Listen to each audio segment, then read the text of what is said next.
قال كم لبثتم في الأرض عدد سنين قالوا لبثنا يوما أو بعض يوم فاسأل العادين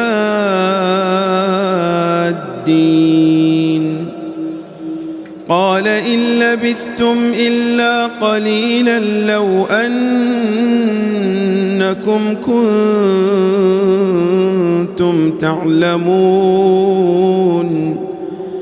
أفحسبتم أنما خلقناكم عبثا